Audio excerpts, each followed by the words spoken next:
Welcome, everybody, to an episode of Rooting and Rising, our first video episode of Rooting and Rising. Really excited to be with you all here today. My name is Dr. Carmela Maxell. I am the host. And today I have the wonderful and amazing Joy Larkin, who is a narcissist abuse coach. And I can't wait to have this conversation with her. I remove my glasses because there's so Yes. much glare. Oh, my goodness. Oh, Yes. my goodness.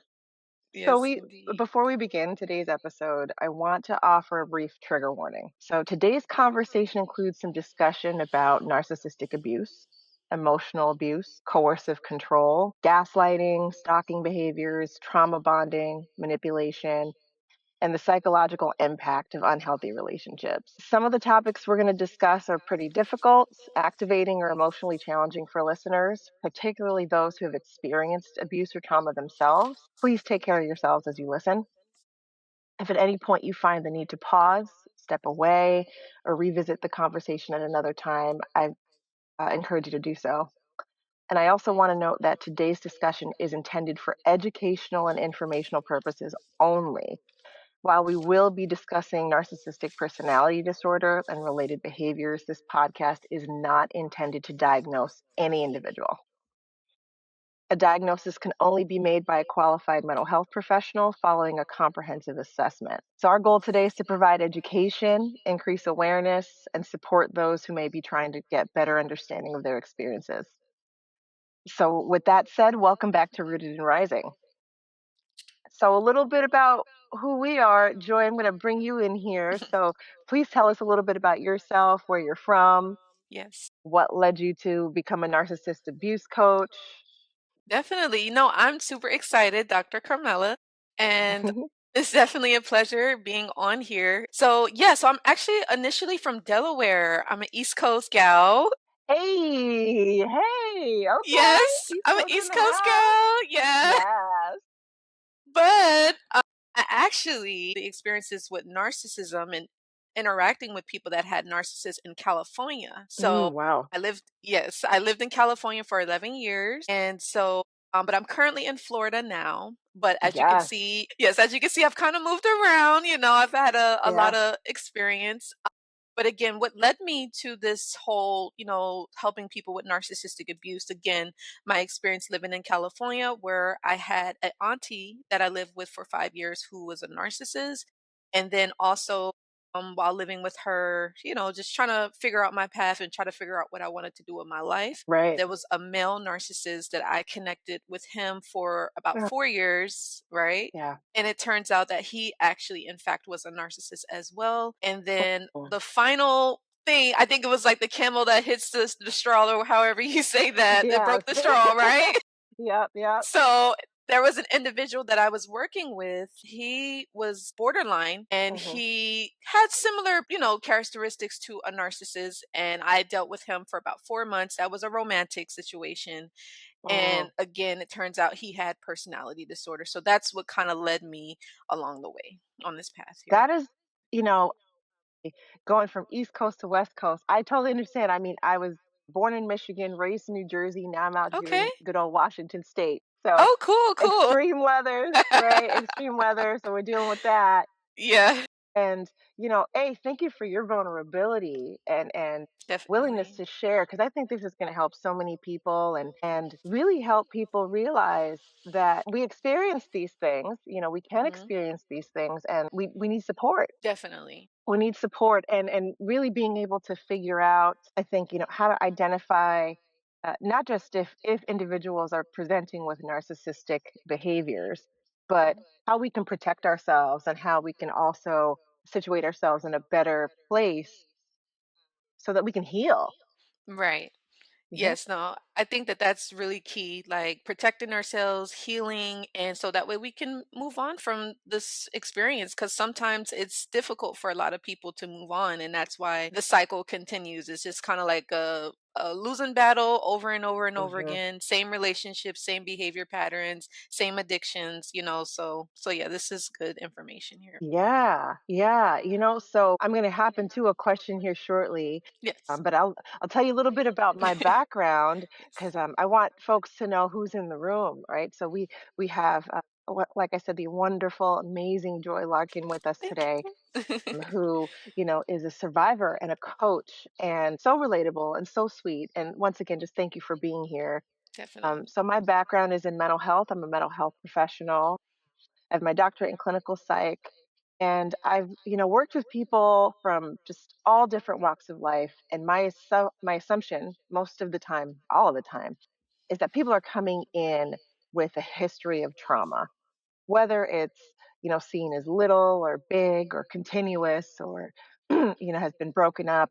That we've all experienced trauma, and we all need to just I think give one another grace and really come to a place of trying to understand one another. And so I've worked with individuals that have personality disorders and PTSD, backgrounds where they have experienced some really, really difficult situations and abusive situations. And these stories continue to compel me to do this work and spread awareness. And so I'm so glad to have you here to help me, on this Yes. mission. Yes, yes. Yes, thank you for that. And I love your background, Dr. Carmela. I think it's super impressive. I love the work Thank that you you. do. You're super Thank beautiful, you. gorgeous, by the way. Thank you. So are you. You know what? Thank you. Queen. Let's do this. Yes, yes. You know what? So Thank you yeah. so much. So So much. yeah. And, I want to start with this question. Why does this topic matter? Yeah, I feel like, because people are experiencing abuse, whether they know it Mhm. or not. And I feel like it's important for them to know, like you said, to know how to protect themselves, to recognize it. And so that way, if they do happen to run into an abuser, they can be like, okay, I know who you are. Be like, they can control themselves, control their emotions, control their mind and not get into further trouble or Mhm. further react or whatever the Mhm. case may be. But it's definitely extremely important for people to know, to learn, and to share with others as well. Yeah, Definitely. I definitely agree, and I think too the ways in which abusive behaviors are manifesting. My experience, both personally and professionally, is some of it showing up in more of a nuanced way, so it gets harder to recognize. I think over time, Mm. and I know I'm tired. I'm exhausted. Yeah. I'm Definitely. constantly having to filter through my world and make sense of life and my experiences. And so being worn down, I think, makes it that sometimes we engage in situations or engage with people that we might not otherwise if we had some support or education around it. Hmm. So I think that's wonderful. Yeah. Definitely, for Yeah. sure. Yeah. For Well, sure. before we talk about abuse, I'm going to step into my clinical hat. And I really want to talk about what narcissistic abuse is, because I Hmm. think that we need to sort of delineate and just, kind of separate what it is versus what it's not. Hmm. Yeah. So I Yeah. feel like for me, like what I have come to the conclusion of being around narcissists, the individuals that I came in contact with. So, just have a sense of grandiosity. A lot of them feel like they need to be superior over others. They look down on other people. They definitely need a lot of attention, excessive attention. I mean, we all like attention, but I mean, with a narcissist, it's like, yeah, everybody look at me 24/7. If you're not looking at me, I'm going to force you to, that kind of stuff. They lack empathy, they lack sympathy. You know, I've recently have kind of noticed and I look back and I'm like they're kind of like adult bullies as well. Mm, Like mm, extreme like yeah, like a high school bully but an adult, mm-hmm, and, mm-hmm. yeah, they don't take responsibility for their actions, they lack accountability, and, their relationships are they don't really have good relationships. If they do, obviously, is manipulation and different Yeah, things of if they that have nature, relationships at control. all. Yeah, Yeah. Yeah. it's kinda based off of, like, like, falseness, like, fakery, Mm-hmm. foolery, trickery, things like that. Mhm. So that's one of the biggest things. And then also they're very competitive, they're very jealous, they're just very pessimistic people, and best for you. Mhm. They have bad intentions for individuals, and yeah, that's what I've noticed when it comes to people that have NPD personality disorder. So Yeah, and so I want to speak from, my clinical hat. There's the Diagnostic and Statistical Manual, the DSM-5, right? That's used by mental health professionals. And so how we classify narcissistic personality disorder, it's a cluster B personality mhm, disorder. right. And those disorders are often characterized by like dramatic, emotional, erratic patterns of behavior, much like what you Mhm, said. And some of the other disorders in this category are borderline personality disorder that you talked about before, right. histrionic personality disorder, and then antisocial Mhm, personality disorder. And I want to make a disclaimer here for all of you who are listening. It's important to note that a personality disorder diagnosis cannot be made from a TikTok video or from social right. media or Facebook Yeah, post, a yeah. bad date, or even a single therapy session, right? Like I said in the Mhm, beginning, this needs to be diagnosed by a mental health professional and assessments. So right. we're not diagnosing anyone today. We're talking about patterns, patterns that show up, patterns Mhm, that we may or may not recognize. We're talking about education. And then we're talking about behaviors that survivors encounter frequently. Right. So I want to walk through some of the criterion to educate folks about what's in the DSM. So there are different criterion. So criterion one, grandiose sense of self-importance, like you said. So this is more than confidence, right?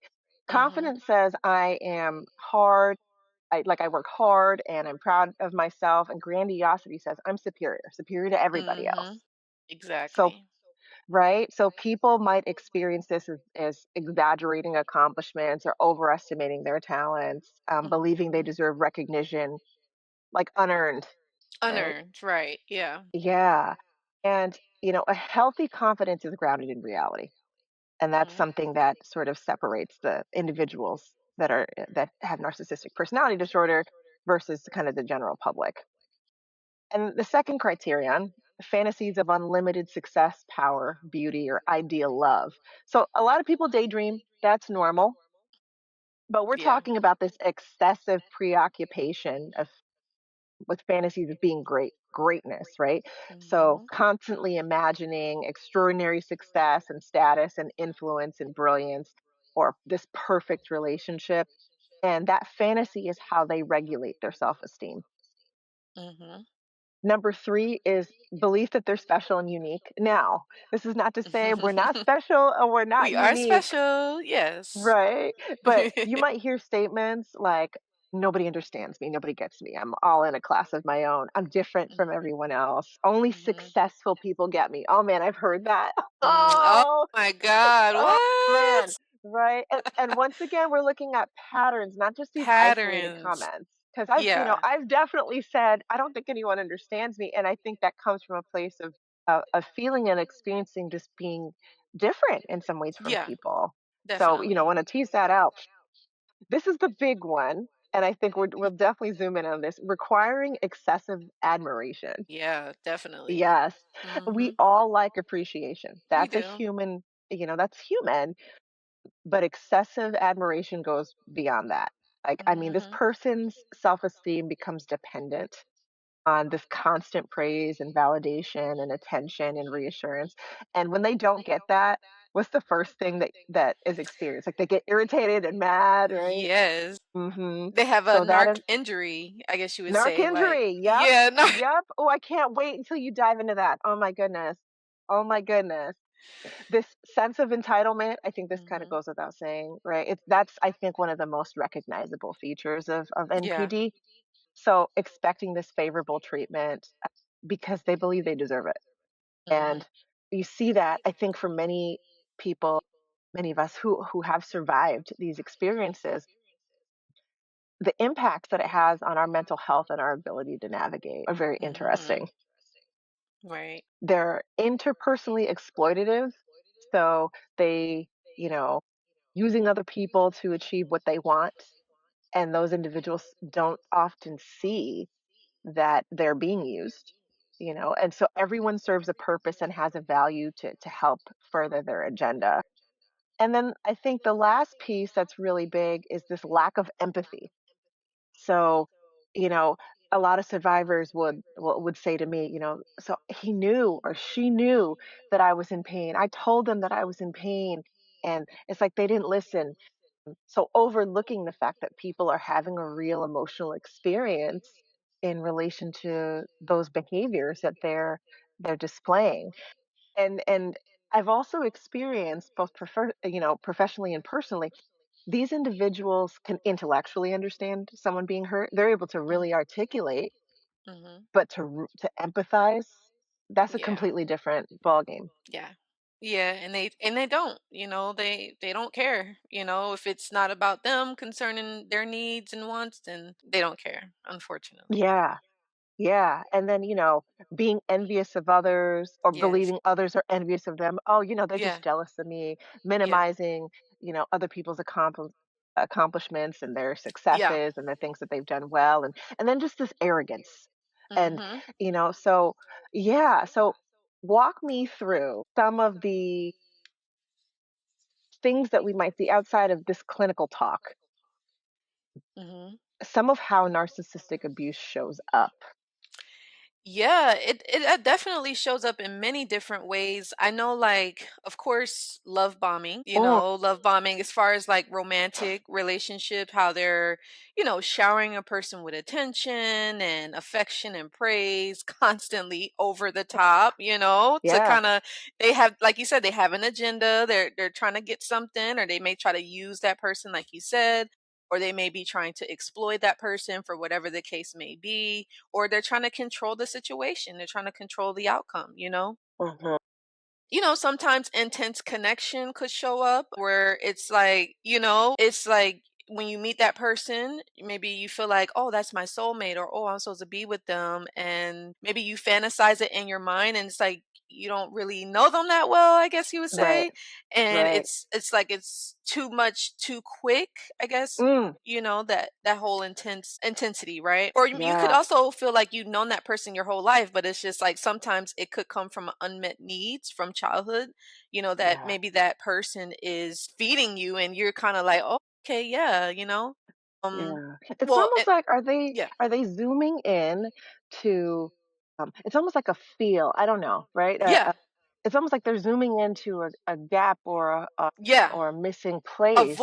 Avoid, Yeah, right? yeah, Yeah, yeah. like avoid, like and the narcissists, they'll ask you questions, they'll get to know you, which I mean, we all want to get to know each other. We all want to connect, but when it comes to a narcissist, they listen because they're like, okay, how can I use that against them? Or how can I Mm, manipulate them further? How can I control them later? You get me? And mhm, so it's also, I guess, the intense connection goes with a fast attachment. So, again, mhm. they kind of feel like, okay, let me get attached to them quick so that way I got them. I got them as a supply. They're not going anywhere. I'll force them to accept the abuse. They'll be my puppet. I can get them to do whatever I want or whatever, and they won't leave. They'll stay Yeah. forever, that kind of You thing. s- Or go ahead. you said something, supply. Now, this is Yes. something I'll tell you, I've seen it all over TikTok and all over social media. Can you tell the audience, I think so, we see this very relatable concept. What is narcissistic supply? Yeah, it's pretty much just a individual that will suit the narcissist's needs and wants Uh, and desires. So it's basically the narcissist sees people around them as tools, right? They don't really yeah. see them as a person with like emotions and feelings and needs, concerns. No, they're like that person is here to be used. I'm going to use them. I'm going to get whatever I can get out of them. And then after that, if it doesn't work, then I'll just go ahead and discard them, or I'll go ahead and move on to someone else, and It's that's what a supply heartbreaking. is. Yeah, it And is. and that's the other term, the discard. I've Yes. definitely seen that floating around on the interwebs, right? And Yes. I think that word is so potent. When I think of discard, I think of like trash being discarded. Oh, It's yeah. almost as if the Yeah, yeah. the narcissists, they do not value the people around them, again, unless they can use them for something and it makes them look good. But again, if Mhm. you're the type of person, you see through them, you speak up for yourself, you don't tolerate abuse, you're calling them out on stuff, then they're like, okay. I'll just deal with them now, but eventually I'm gonna go ahead and discard them. I'm gonna, get somebody else, or oh, I'm gonna, just move on or whatever, and stuff like Hmm. that. Or I'll I'm gonna give write them. down something Yeah, go that you ahead. just said because I want to get back to what happens when you call them out. We got to talk Oh about that at some point, yes, yes, yes, man. yes. Oh man, yeah. So Oh keep going yeah. because this is wonderful. So yeah, it's definitely a lot to it. So again, the future faking, of Mm. course. So again, the narcissists, they'll tell you things, they'll give you promises, they'll set you up so that way, again, you'll be disappointed, you'll be upset, you'll be sad, and that's what they want at the end of the day. They're not gonna come through for any of the things that they told you, especially like I said, if you call them out or Oh, you're questioning them, right? Or yeah. you just don't agree. You're not a yes person. You're not a people pleaser. Maybe you have been that way before, or maybe you've been Hmm. codependent on them in some way. And now you're like, hey, you know what? Let me kind of just do this on my own, or let me think about it first. Let me not be so quick to go to the narcissist first. Cause I know for me, like with the male narc, I wasn't codependent before I was with him. Like I was fine. I didn't need to go to him for like if I mean, it's nothing wrong with going to a person for advice, but it was like Yeah. to the point where like I would call him, be like, "Hey, do you think I should do this?" Like I was reliant on him for like everything, and like It's that's like how. permission seeking almost. Exactly, like Yeah. validation and approval, Yeah. and I had never done that ever with anyone, and it was like because of the abuse, that's what it causes the victims to do. So, Yeah, I can definitely relate. I've definitely experienced that, and I think the future faking part, and it's wonderful to have a name to it, right? Because I think people are struggling to like, exactly. what do I call this thing when I'm describing it? Yeah. Oh, when I'm, at 3 in the morning when I'm looking up on Google trying to be like, how do I, how do I articulate this? But I think the other piece that is fascinating in an educational way is with future faking, this can drag out for quite some time, right? Yeah. So I also don't want the audience to think, oh, it's like you'll pick up these signs and then all of a sudden you'll know and then you're like, okay, now I gotta guard. I mean, I have worked with and spoken with people who have said to me, I wasn't even aware, and then 5, 6, 7, 10 years later, then I realized they're non-committal. They're not Yeah. they're not they're not going to, and you think that the investment of time equates to the quality of the Right. relationship. Yeah. And that's sad, because Mhm. I felt like that happened to me as well. I felt like I seen the red flags. I'm not gonna lie, and I was younger. I was like 21 at the time when I was dealing with this Yeah. male narc. So I Oh didn't my. know what. Yeah, I didn't know what was going Right. on. I didn't know it was abuse. No one taught me Yeah. that, and it was a thing where he was in a relationship and Uh-huh. he was asking me like, okay, do you want to Uh-huh. be with me too. And I'm like, Wait well, a no. minute. Yeah, Wait a minute. Pause. What? Yeah. Yeah. And My. so I'm thinking, like, okay, I can change him. I think a lot of people do this. They're like, oh, I can change them, you know? Yeah.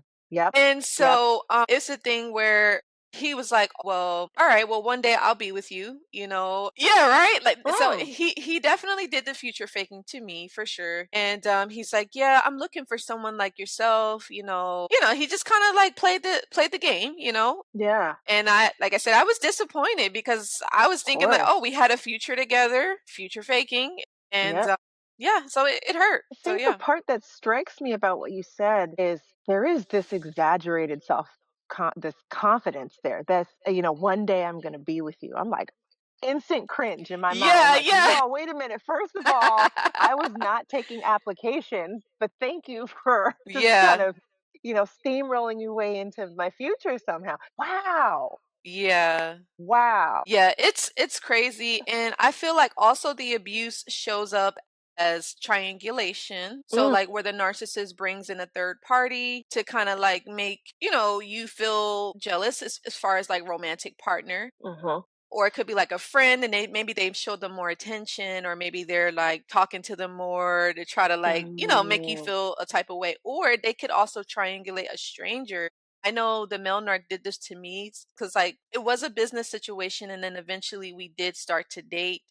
And I remember, like, just, it's nothing wrong with talking to the waitress or whatever, but it was like he started to flirt with that person. And I'm like, this is weird. You know what I'm saying? Yeah. So it was Yeah. kind of weird like that. And then also with narc parents, they will Mhm. triangulate siblings with each other. So Oh, man. Yeah. so they'll kind Yeah. of put one against the other, try to like say, "Oh, well, you're doing better than like Sarah, you're doing better than Johnny," or vice versa. Why can't you be Why like him? can't Or you why be can't more like? Yeah, So it's Yeah. horrible. The narc Yeah. parents, they don't get a pass, and the No, in-laws are the no. same way. They don't get a pass. Yeah. Nope.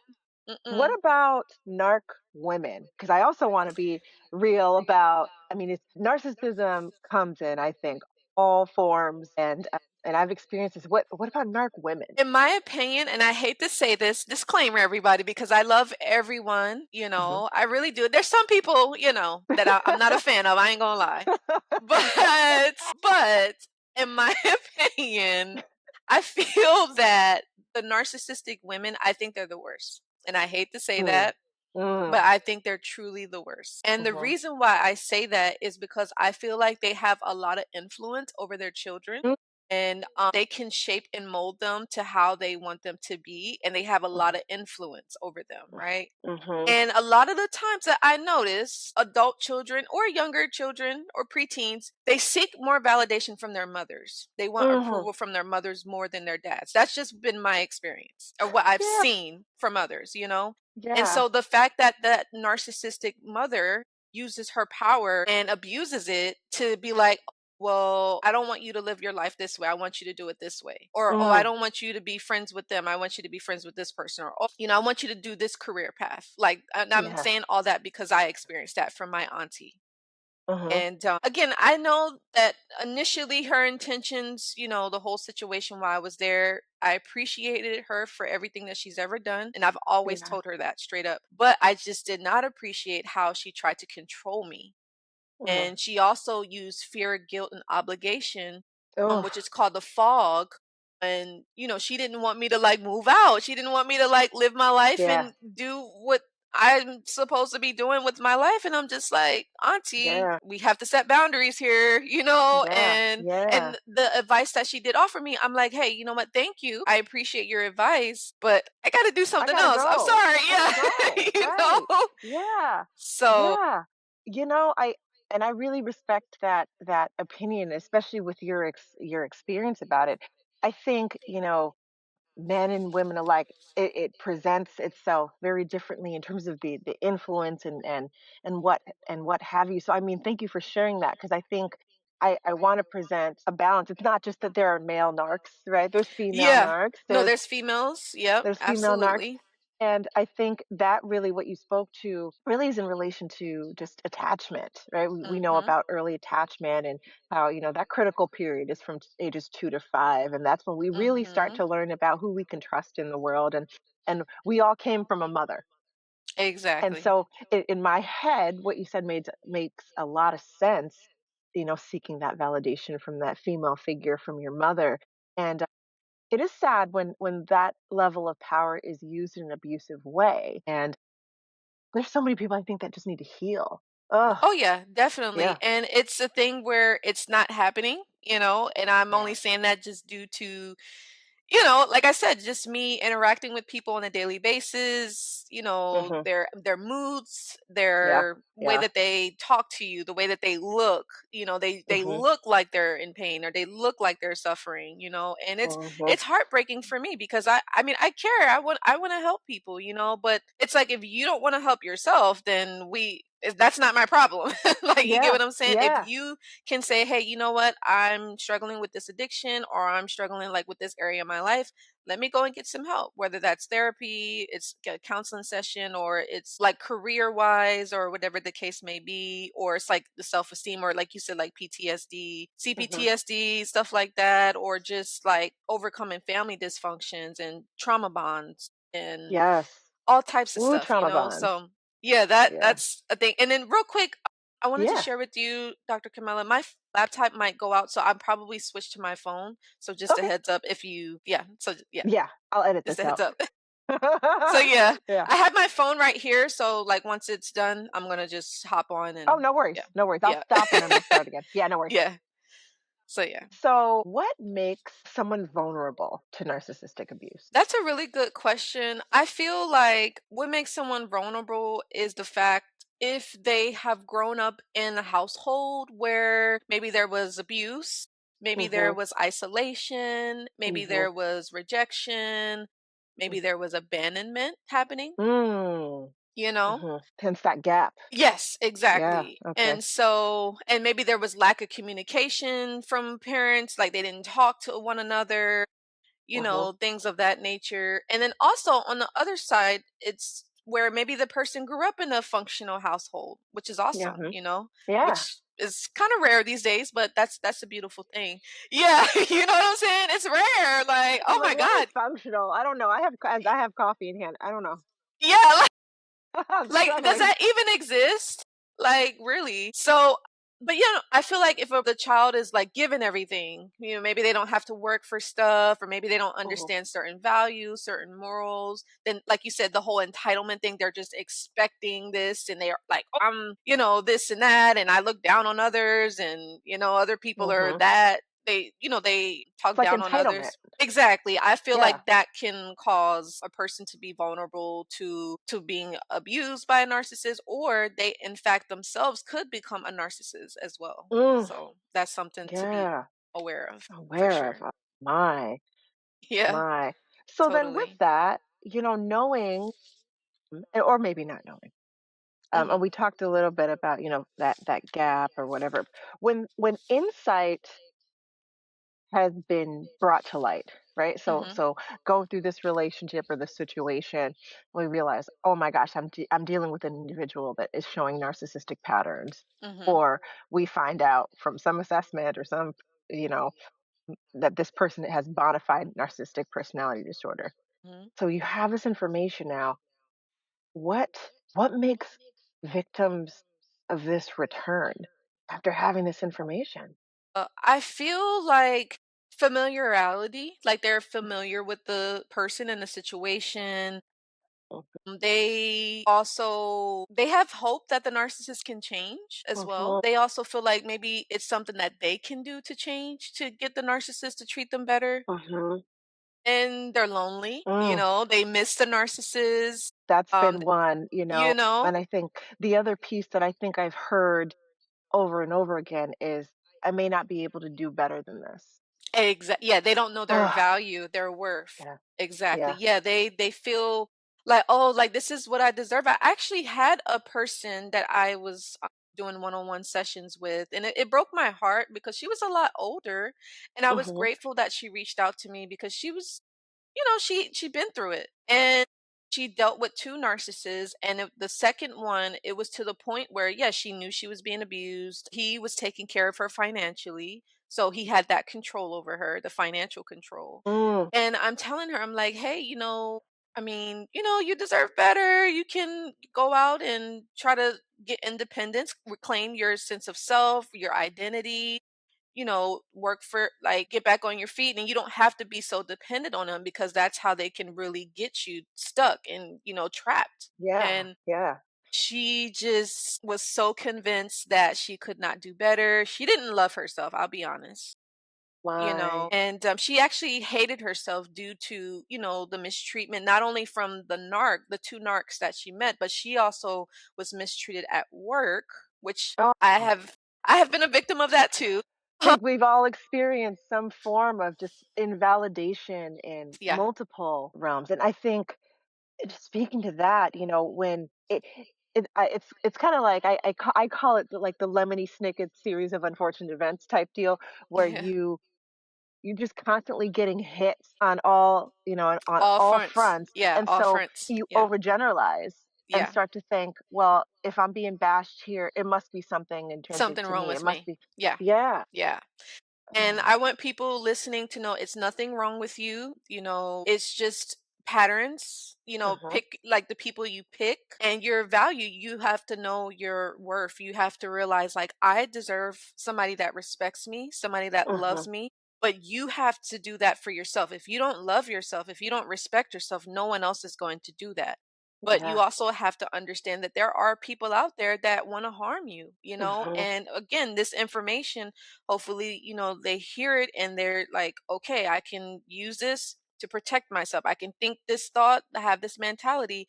So now if I'm seeing some signs, I'm not so quick to give them the benefit of the doubt. I'm more like, oh no, let me just keep my distance and just keep it Yeah. pushing. Remain You know what I'm saying? curious. Yeah, Right. and just move on and continue to focus on myself. But yeah, survivors return, and again, they miss the narcissist.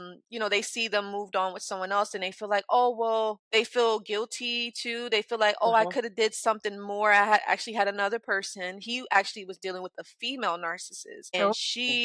she moved on to someone else quickly. She got married actually to someone And else that, isn't yeah. that, I mean, for I think for so many victims, you survive this abuse, these patterns, and then they move on and they seem happier. I mean, Yep. It's the worst can it feeling in the world. it is horrible. It's It is so like terrible. it's like it's like punches you in the gut. It makes your Yes. heart drop. It's just so devastating. It really is. Yes. But I reassured him. I gave him a lot of validation and he's doing a lot better now, but it's just the people that he had around him just didn't understand what he'd been through. And that's Yeah. another thing I encourage people, hey, if you've gone through this if you've gone through this experience, don't talk to other people that have not because they don't understand and they're No, not that's a going to lot of help you. explaining. Exactly, and Yeah. it's too overwhelming, Yeah. and it Yeah. makes you feel worse, Yeah.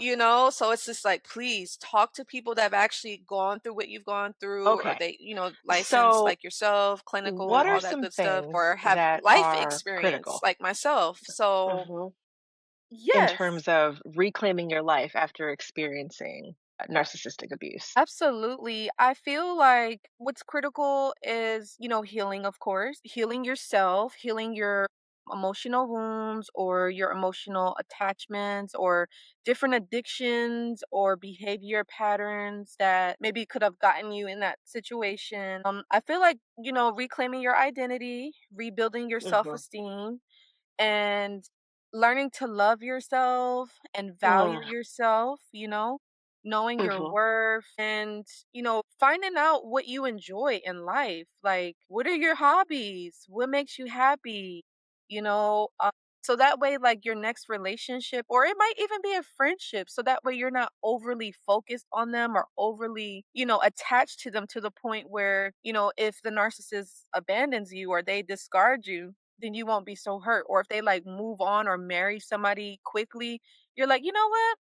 That person wasn't for me. So I'm gonna go ahead and Yeah. focus on myself again and I'm gonna work on my healing. So Yeah. Yeah. And yeah. being biased and being a clinician, I'd say, make sure you get yourself into therapy, speak with a Yes, professional.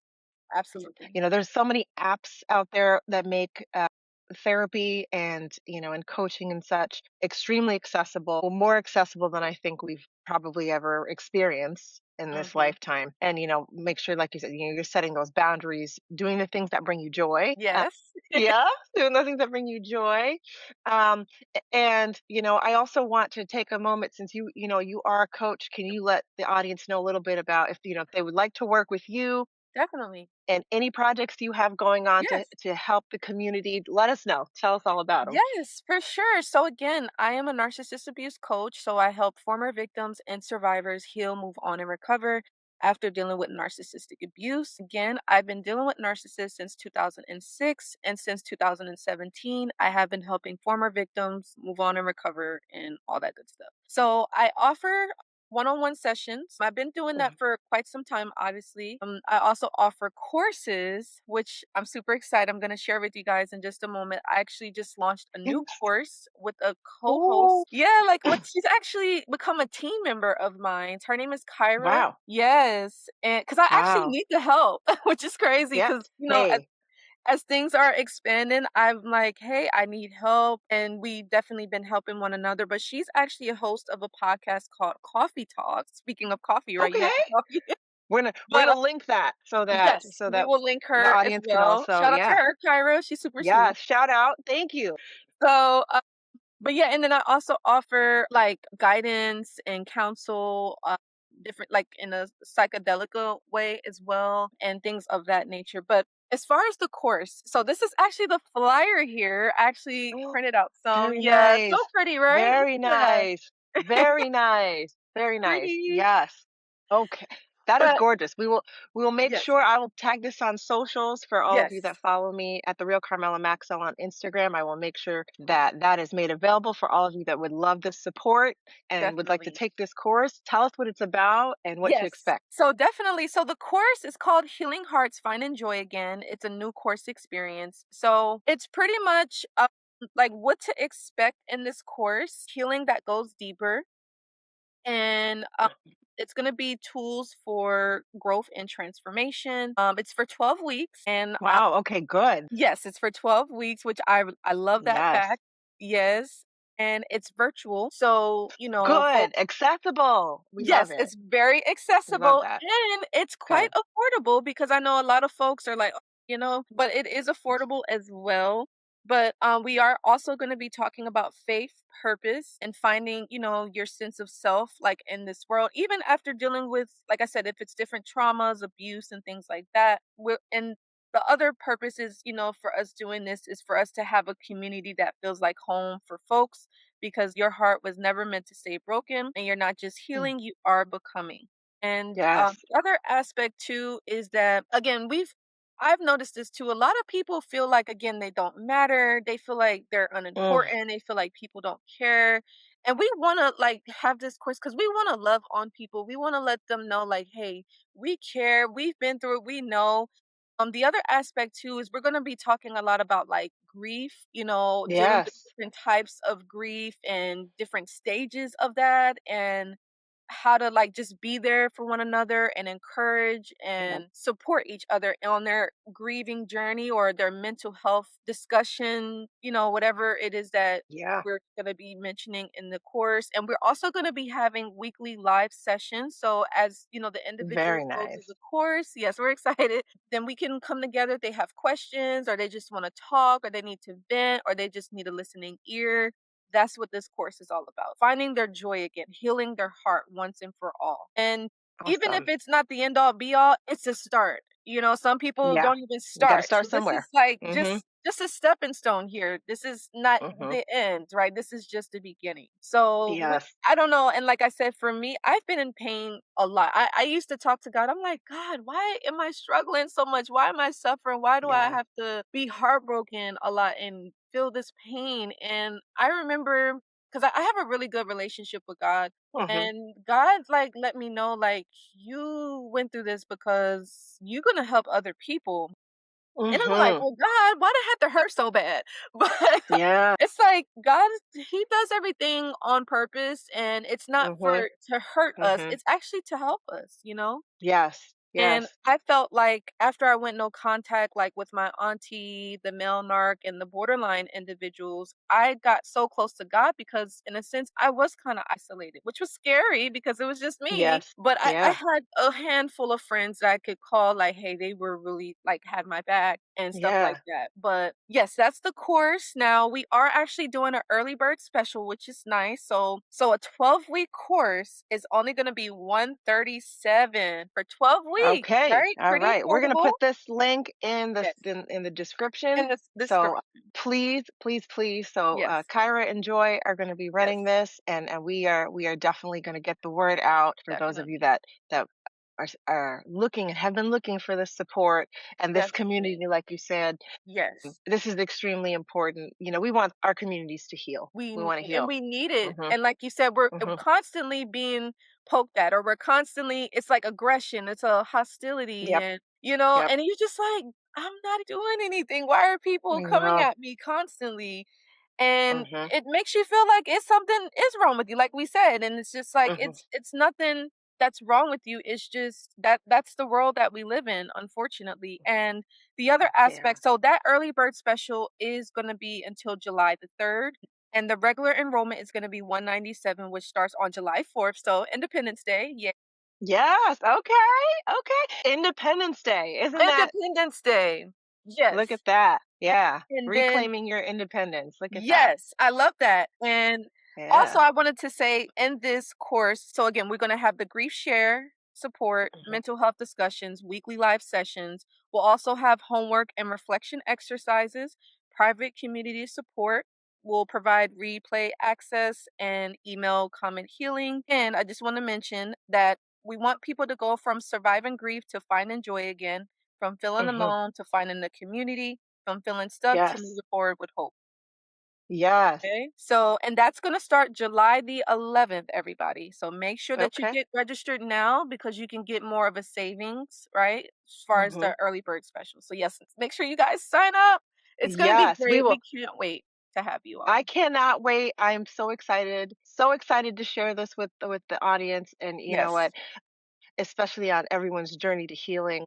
Yes. Thank you for being with me today. Thank you for Yes. being with us today. This has been so enlightening, and I can't wait to do this again because we're going to do this again. I I know. love Let's this. do it We're going to do this again. again. My final message for all of those Yes. out in the audience, if you recognize yourself in this conversation today, your experience matters. It absolutely matters. Healing is possible, and understanding what happened is not about blaming yourself. It's about reclaiming your life, your dignity, and your pursuit of happiness. Until next time, I was with the beautiful, wonderful Joy Larkin today. Stay rooted, keep rising. See you next time.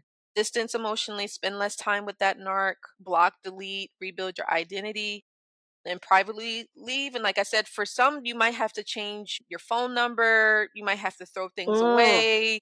You may have to stop going to certain like places where you and that narcissist used to hang out. Certain music you might have to avoid. You yep, know, yep, now, if there's children involved, that's a whole nother topic. But yeah, try to avoid bashing that narc parent to the child because I believe that children yes, are smart and they can yes, figure out who the bad parent is. That's just yes, been my experience. So yeah. yes, yes. And I think, to piggyback on that from my clinical perspective, if necessary, use use any legal recourse, right? So if you need to get protection orders Yeah. and get law enforcement or the courts involved if things are getting to a place where they're unbearable, then definitely utilize that, speak with an attorney. Yes. Now what happens though, I mean, and we've talked about, so you're in the situation and so they followed all these steps. What are some things that are critical for them? Oh, did it die out?